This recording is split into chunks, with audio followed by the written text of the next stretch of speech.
தேவனுடைய பரிசுத்த நாமத்திற்கு மகிமை உண்டாவதாக. கிறிஸ்துவுக்குள் அன்பார்ந்த சகோதர சகோதரிகளே, the words of Jesus Christ ministries and Bible study குழுமத்தின் மூலியமாக உங்கள் அனைவரையும் சந்திப்பதில் மிக்க மகிழ்ச்சி அடைகிறேன்.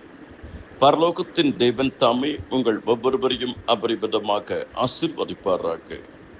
இந்த நாளிலே கர்த்தருடைய வார்த்தை, கர்த்தர் நித்தமும் உன்னை நடத்தி மகா வறட்சியான காலங்களில் உன் ஆத்மாவை திருப்தியாக்கி உன் எலும்புகளை இனமுள்ளதாக்குவார். நீ நீர்ப்பாய்ச்சலான தோட்டத்தைப் போலவும் பற்றாத நீரூற்றைப் போலவும் இருப்பாய். இந்த தேவன் என்றென்றைக்கும் உள்ள சதா காலங்களில் நம்முடைய தேவன் மரண பரியந்தம் நம்மை நடத்துவார். நம்முடைய தேவன் நம்மை நடத்துகிறவர். நம்முடைய தேவன் நம்மை திருப்தியாக்குகிறவர். நம்முடைய தேவன் நம்மை செழிப்பாக்குகிறவர். நம்முடைய தேவன் நம்மை மற்றவர்களுக்கு ஆசீர்வாதமாக வைக்கிறவர். கர்த்தர் நம்மை நித்திய வழியில் நடத்துவார். கர்த்தர் நம்மை நீதியின் வழியில் நடத்துவார். கர்த்தர் நம்மை சத்திய வழியில் நடத்துவார். கர்த்தர் சமாதான வழியில் நடத்துவார். கர்த்தர் செம்மையான வழியில் நடத்துவார். சில வேளைகளில் நாம் அறியாத வழியிலே நம்மை நடத்துவார். கர்த்தர் மெதுவாய் நடத்துவார். கர்த்தர் சதா காலங்களிலும் நடத்துவார்.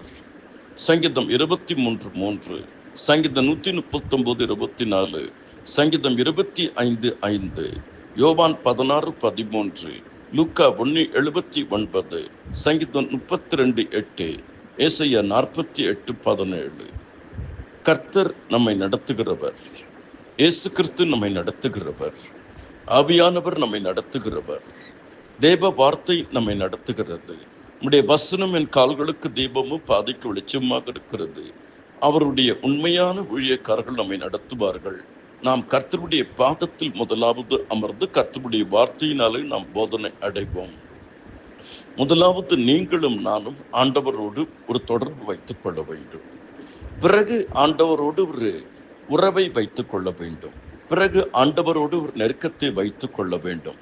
தொடர்பும் உறவும் நெருக்கமும் மூன்றும் ஆண்டவரோடு நமக்கு இருக்குமானால், நம்மிடத்துல யார் தொடர்பு கொள்ளணும், நம்மிடத்துல யார் உறவு கொள்ளணும், நம்மிடத்துல யார் நெருக்கம் கொள்ளணும்னு கர்த்தர் தீர்மானிப்பார். கர்த்தர் தாமே உங்களை ஒவ்வொருவரையும் அபரிமிதமா ஆசீர்வதிப்பார். உங்கள் அனைவருக்காகவும் ஜெபித்திருக்கிறேன். தொடர்ந்து ஜெபிப்பேன். நிச்சயம் இந்த குழுமத்தின் மூலியமாக கர்த்தர் அதிசயங்களையும் அற்புதங்களையும் செய்வார். கர்த்தர் வாலாக்காமல் தலையாக்குவார். கர்த்தர் கீழாக்காமல் மேலாக்குவார். கர்த்தருடைய கிருபைகள் அனைவரோடு இருப்பதாக. உங்கள் துக்கம் சந்தோஷமாய் மாறும். உன் கண்ணீரை கண்டேன். உன் துக்க நாட்கள் முடிந்து போனது. ஆமென்.